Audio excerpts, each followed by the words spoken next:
ಎಲ್ಲರಿಗೂ ಚಳಿಗಾಲದ ಅಧಿವೇಶನಕ್ಕೆ ಸ್ವಾಗತ. ಕಲಾಪ ಆರಂಭವಾಗುವ ಮೊದಲು ನಮ್ಮನ್ನು ಅಗಲಿದ ಗಣ್ಯರಿಗೆ ಸಂತಾಪ ಸೂಚಿಸಬೇಕಾಗಿದೆ. ಇದನ್ನು ವಿರೋಧ ಪಕ್ಷದ ನಾಯಕರಾದ ಸ್ನೇಹಾ ಬರ್ಕಿ ಅವರು ನಡೆಸಿಕೊಡಲಿದ್ದಾರೆ.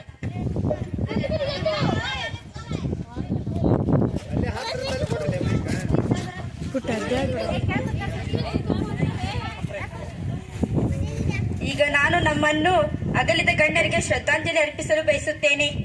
ಶ್ರೀ ಎಸ್.ಎಂ. ಕೃಷ್ಣ ಮೇ 1, 1932ರಲ್ಲಿ ಜನಿಸಿದ ಸೋಮನಹಳ್ಳಿ ಮಲ್ಲೆಯ ಕೃಷ್ಣ 1999ರಿಂದ 2004ರವರೆಗೆ ಕರ್ನಾಟಕದ ಮುಖ್ಯಮಂತ್ರಿಗಳಾಗಿ ಸೇವೆ ಸಲ್ಲಿಸಿದ್ದಾರೆ.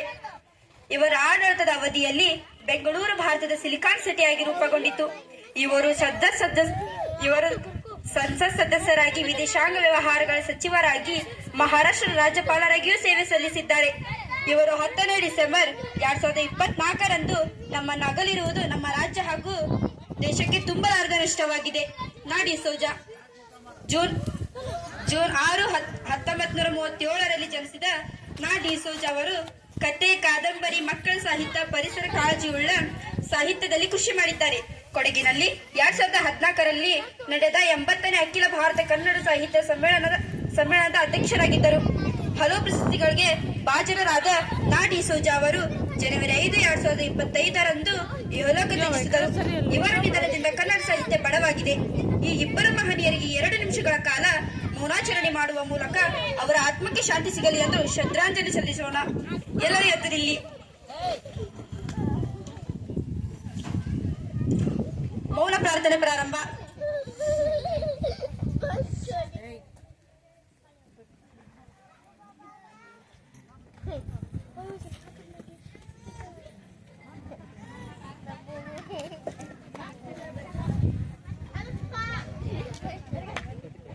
ಮೌನ ಪ್ರಾರ್ಥನೆ ಸಮಾಪ್ತಿ. ಮೌನಾಚರಣೆಯಲ್ಲಿ ಭಾಗವಹಿಸಿದ ಎಲ್ಲರಿಗೂ ಧನ್ಯವಾದಗಳು.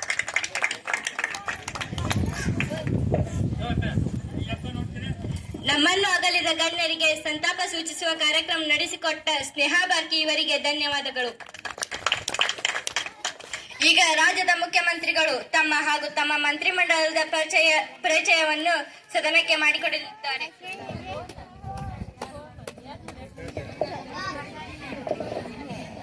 ಎಲ್ಲರಿಗೂ ನಮಸ್ಕಾರ. ನಾನು ಪ್ರಕಾಶ್ ತಡ್ಮನಿ ಈ ರಾಜ್ಯದ ಮುಖ್ಯಮಂತ್ರಿಯಾಗಿ ಕರ್ತವ್ಯ ನಿರ್ವಹಿಸುತ್ತಿದ್ದೇನೆ. ಈಗ ನಾನು ನನ್ನ ಮಂತ್ರಿಮಂಡಲವನ್ನು ತಮಗೆ ಪರಿಚಯ ಮಾಡಲು ಇಷ್ಟಪಡುತ್ತೇನೆ. ಇವರು ಪ್ರಿಯಾ ಬಾಲಕ ಗೃಹ ಮಂತ್ರಿಯಾಗಿ ಕೆಲಸ ಮಾಡುತ್ತಿದ್ದಾರೆ. ಇವರು ಯಶವಂತ್ ಹರ್ಜನ್ ಕೃಷಿ ಸಚಿವರಾಗಿ ಕೆಲಸ ಮಾಡುತ್ತಿದ್ದಾರೆ. ಇವರು ಮುತ್ತಪ್ಪ ತಳಿಗಿರಿ ಪ್ರಾಥಮಿಕ ಹಾಗೂ ಪ್ರೌಢ ಶಿಕ್ಷಣ ಸಚಿವರಾಗಿ ಕೆಲಸ ಮಾಡುತ್ತಿದ್ದಾರೆ.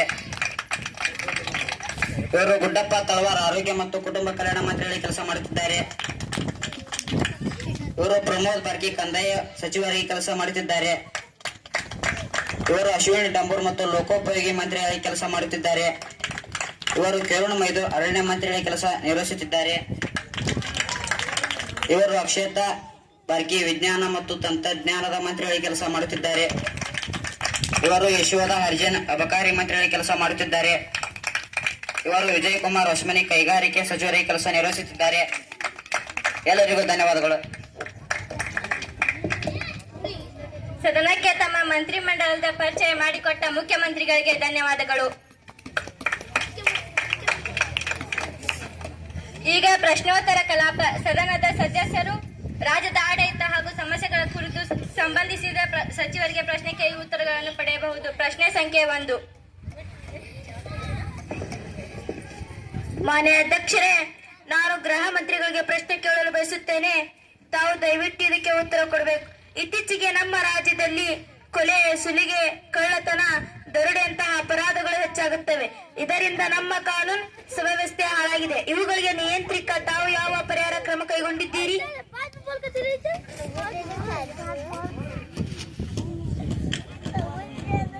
ಮಾನ್ಯ ಅಧ್ಯಕ್ಷರೇ, ನಮ್ಮ ಸರ್ಕಾರ ಖಂಡಿತವಾಗಿ ರಾಜ್ಯದ ಕಾನೂನು ವ್ಯವಸ್ಥೆಗೆ ಧಕ್ಕೆ ಆಗಲು ಬಿಡುವುದಿಲ್ಲ. ನಾವು ಹೆಚ್ಚೆಚ್ಚು ಪೊಲೀಸರನ್ನು ನೇಮಕ ಮಾಡಿದ್ದೇವೆ. ರಾಜ್ಯದಲ್ಲಿ ಗಲಾಟೆ, ಕೊಲೆ, ಸುಲಿಗೆ, ದರೋಡೆಯಲ್ಲಿ ಭಾಗವಹಿಸುವ ರೌಡಿಗಳನ್ನು ಯಾವುದೇ ಮುಲಾಜಿಲ್ಲದೆ ಬಂಧಿಸುವಂತೆ ಪೊಲೀಸರಿಗೆ ಸೂಚನೆ ನೀಡಿದ್ದೇನೆ. ಸಾರ್ವಜನಿಕರು ಕಂಟ್ರೋಲ್ ರೂಮ್ಗೆ ಕರೆ ಮಾಡಿ ದಿನದ 24 ಗಂಟೆಯಲ್ಲಿ ಯಾವಾಗ ಬೇಕಾದರೂ ದೂರು ನೀಡಿದರೆ ಕ್ರಮ ಕೈಗೊಳ್ಳುತ್ತೇವೆ. ಪ್ರಶ್ನೆ ಸಂಖ್ಯೆ 2. ಮಾನ್ಯ ಅಧ್ಯಕ್ಷರೇ, ನಾನು ಲೋಕೋಪಯೋಗಿ ಸಚಿವರಿಗೆ ಪ್ರಶ್ನೆ ಕೇಳುತ್ತಿದ್ದೇನೆ. ರಾಜ್ಯದಲ್ಲಿರುವ ಮಾನ್ಯ ಅಧ್ಯಕ್ಷರೇ, ನಾನು ಲೋಕೋಪಯೋಗಿ ಸಚಿವರಿಗೆ ಪ್ರಶ್ನೆ ಕೇಳುತ್ತಿದ್ದೇನೆ. ರಾಜ್ಯದಲ್ಲಿರುವ ಬಹಳಷ್ಟು ರಸ್ತೆಗಳು ಹಾಳಾಗಿದ್ದು ಅಪಘಾತಗಳು ಹೆಚ್ಚುತ್ತಿವೆ. ಇದರಿಂದ ಜನ ರಸ್ತೆಯಲ್ಲಿ ವಾಹನ ಓಡಿಸಲು ಭಯ ಪಡುತ್ತಿದ್ದಾರೆ. ಇದು ತಮ್ಮ ಗಮನಕ್ಕೆ ಬಂದಿಲ್ಲವೇ? ಬಂದಿದ್ದರೆ ತಾವು ಯಾವ ಕ್ರಮಗಳನ್ನು ಕೈಗೊಂಡಿದ್ದೀರಿ? ಉದಾಹರಣೆಗೆ, ನನ್ನ ವಿಧಾನಸಭಾ ಕ್ಷೇತ್ರದ ನದಿ ನೀರ್ಲಿಗಿ ಗ್ರಾಮಕ್ಕೆ ಸಂಪರ್ಕ ಕಲ್ಪಿಸುವ ರಸ್ತೆಗಳು ಸಂಪೂರ್ಣ ಹಾಳಾಗಿರುವುದರಿಂದ ಗ್ರಾಮದ ಪ್ರಾಥಮಿಕ ಶಾಲೆಯಲ್ಲಿ 5 ಶಿಕ್ಷಕರು ಹುದ್ದೆಗಳು ಖಾಲಿ ಇದ್ದರೂ ಸಹ ಆ ಶಿಕ್ಷಕರು ಗ್ರಾಮಕ್ಕೆ ವರ್ಗಾವಣೆಯಾಗಿ ಬರುತ್ತಿಲ್ಲ. ಹೀಗಾದರೆ ಮಕ್ಕಳ ಶಿಕ್ಷಣದ ಗತಿ ಏನು? ದಯವಿಟ್ಟು ಉತ್ತರಿಸಿ. ಈ ವರ್ಷ ಹೆಚ್ಚು ಮಳೆ ಬೀಳೋದ್ರಿಂದ ಬಹಳಷ್ಟು ರಸ್ತೆಗಳು ಹಾಳಾಗಿದ್ದೇವೆ. ಹಾಗಂತ ನಮ್ಮ ಸರ್ಕಾರ ಸುಮ್ಮನೆ ಗೊತ್ತಿಲ್ಲ. ಈಗಾಗಲೇ ರಸ್ತೆ ರಿಪೇರಿಗೆ ಸಾಕಷ್ಟು ಅನುದಾನವನ್ನು ಮೀಸಲಿಟ್ಟಿದ್ದೇವೆ. ಹಂತ ಹಂತವಾಗಿ ರಸ್ತೆಯನ್ನು ದುರಸ್ತಿ ಮಾಡಲು ನಮ್ಮ ಇಲಾಖೆ ಅಧಿಕಾರಿಗಳಿಗೆ ಹಾಗೂ ಇಂಜಿನಿಯರ್ಗಳಿಗೆ ತಿಳಿಸಿದ್ದೇವೆ. ತ್ವರಿತವಾಗಿ ಕ್ರಮ ಕೈಗೊಳ್ಳುತ್ತೇವೆ. ಹಾಗೆ ನದಿನಲ್ಲಿ ಗ್ರಾಮಕ್ಕೆ ಸಂಪರ್ಕ ಕಲ್ಪಿಸುವ ರಸ್ತೆಯನ್ನು ಆದಷ್ಟು ಬೇಗನೆ ರಿಪೇರಿ ಮಾಡಿಸಿಕೊಡುತ್ತೇವೆ. ಪ್ರಶ್ನೆ ಸಂಖ್ಯೆ 3. ಮಾನ್ಯ ಅಧ್ಯಕ್ಷರೇ, ನಾನು ಆರೋಗ್ಯ ಮತ್ತು ಕುಟುಂಬ ಕಲ್ಯಾಣ ಸಚಿವರಿಗೆ ಪ್ರಶ್ನೆ ಕೇಳುತ್ತಿದ್ದೇನೆ. ಬಹಳಷ್ಟು ಬಾಣಂತಿಯರು ಔಷಧಿ ಸೇವಿಸಿ ಮರಣ ಹೊಂದಿದ್ದಾರೆ. ಇದು ಏಕೆ ಆಯಿತು? ಪರಿಹಾರಕ್ಕಾಗಿ ತಮ್ಮ ಸರ್ಕಾರ ಏನು ಮಾಡುತ್ತಿದೆ?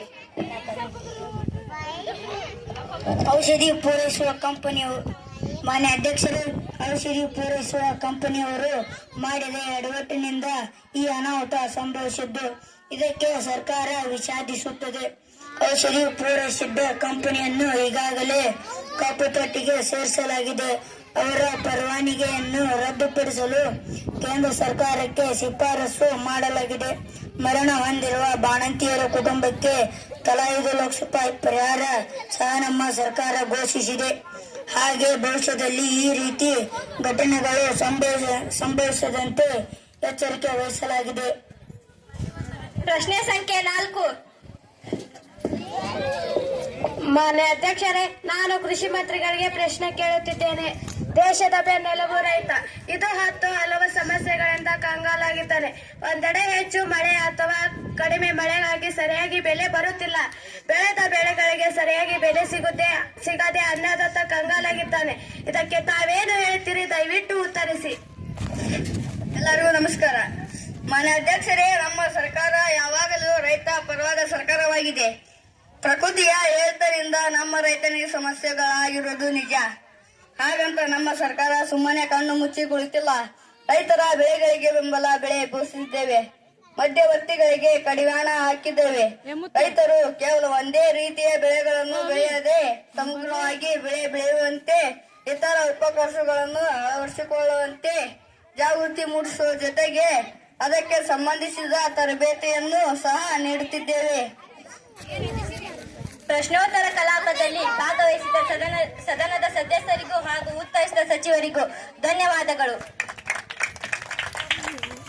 ಈಗ ಗಮನ ಸೆಳೆಯುವ ಸೂಚನೆಯ ಮಂಡನೆ.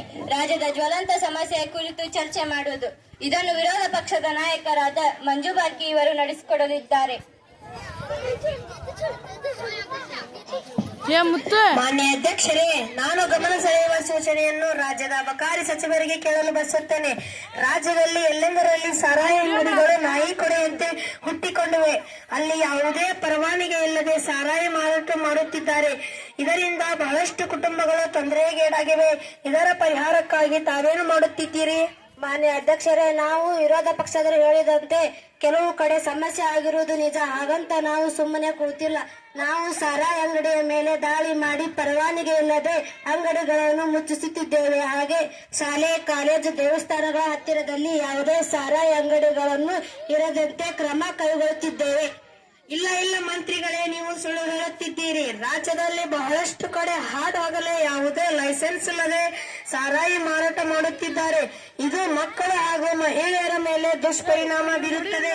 ಸಾರಾಯಿ ಮಾರಾಟವನ್ನು ಪೂರ್ಣ ಬಂದ್ ಮಾಡಿ ನಿಮ್ಮ ಸರ್ಕಾರಕ್ಕೆ ತೆರಿಗೆ ಬರುತ್ತದೆ ಎನ್ನುವ ಒಂದೇ ಕಾರಣಕ್ಕಾಗಿ ಕುಡುಕರನ್ನು ಓಲೈಸುವುದು ಸರಿಯಲ್ಲ. ಇದು ಹೀಗೆ ಮುಂದುವರೆದರೆ ರಾಜ್ಯದ ಪರಿಸ್ಥಿತಿ ಮತ್ತಷ್ಟು ಹಾಳಾಗುತ್ತದೆ. ಮದ್ಯಪಾನ ನಿಷೇಧಿಸುವುದು ನಿಮ್ಮ ಸರ್ಕಾರಕ್ಕೆ ಸಾಧ್ಯವಿಲ್ಲದಿದ್ದರೆ ನೈತಿಕ ಹೊಣೆ ಹೊತ್ತು ರಾಜೀನಾಮೆ ನೀಡಿ ಧಿಕ್ಕಾರ ಧಿಕ್ಕಾರ. ನಿಮ್ ಸರ್ಕಾರ ಮಾಡಿದ್ದು ನಿಮ್ ಸರ್ಕಾರ ಮಾಡಿದ್ದು ನಿಮ್ ಸರ್ಕಾರ ಮಾಡಿದ್ದು ಧಿಕ್ಕಾರ ಧಿಕ್ಕಾರ. ಶಾಂತಿ ಶಾಂತಿ ಯಾರ ಗಲಾಟೆ ಮಾಡಬೇಡಿ, ಶಾಂತಿ ಶಾಂತಿ ಯಾರ ಗಲಾಟೆ ಮಾಡಬೇಡಿ.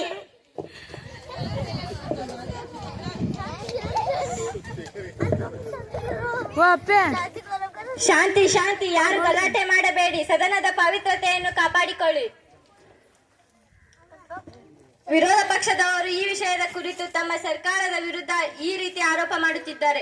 ಇದಕ್ಕೆ ಸರ್ಕಾರದ ಮುಖ್ಯಸ್ಥರಾದ ಮಾನ್ಯ ಮುಖ್ಯಮಂತ್ರಿಗಳು ಈ ವಿಷಯದ ಕುರಿತು ಸ್ಪಷ್ಟೀಕರಣ ಕೊಡಿರಿ.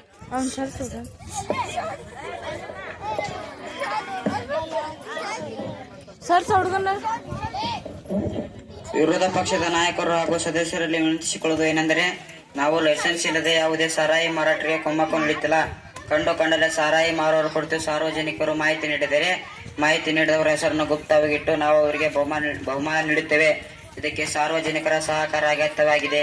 ಹಾಗೆಯೇ ನಮ್ಮ ಸರ್ಕಾರ ನಡೆಸಲು ಬಹಳಷ್ಟು ಆದಾಯ ಮೂಲಗಳು ಇರುವಾಗ ಅಬಕಾರಿ ತೆರಿಗೆ ಮೂಲಕ ಮಾತ್ರ ನಮ್ಮ ಸರ್ಕಾರ ನಡೆಯುತ್ತಿದೆ ಎಂದು ಯೋಚಿಸುವುದು ಮೂರ್ಖತನ. ಒಂದು ವೇಳೆ ತಾವು ಹೇಳುವಂತೆ ಸಾರಾಯಿ ಪೂರ್ಣ ಬಂದ್ ಮಾಡಿದರೆ ಹುಡುಗರು ಕಳ್ಳಬಟ್ಟಿ ಸೇವನೆ ಮಾಡುತ್ತಾರೆ. ಆಗ ಅವರ ಆರೋಗ್ಯ ಮತ್ತಷ್ಟು ಹಾಳಾಗುತ್ತದೆ. ಮದ್ಯ ನಿಷೇಧವನ್ನು ನಾವು ಹಂತ ಹಂತ ಜಾರುಗೊಳಿಸುವ ಪ್ರಸ್ತಾವನೆ ಹೊಂದಿದ್ದೇವೆ. ವಿರೋಧ ಪಕ್ಷದವರು ಇದಕ್ಕೆ ದಯವಿಟ್ಟು ಸಹಕರಿಸಿ. ಅಧಿವೇಶನವನ್ನು ನಾಳೆಗೆ ಮುಂದೂಡಲಾಗಿದೆ. ಇಂದಿನ ಕಲಾಪ ಮುಕ್ತಾಯವಾಯಿತು. ಎಲ್ಲರಿಗೂ ನಮಸ್ಕಾರಗಳು.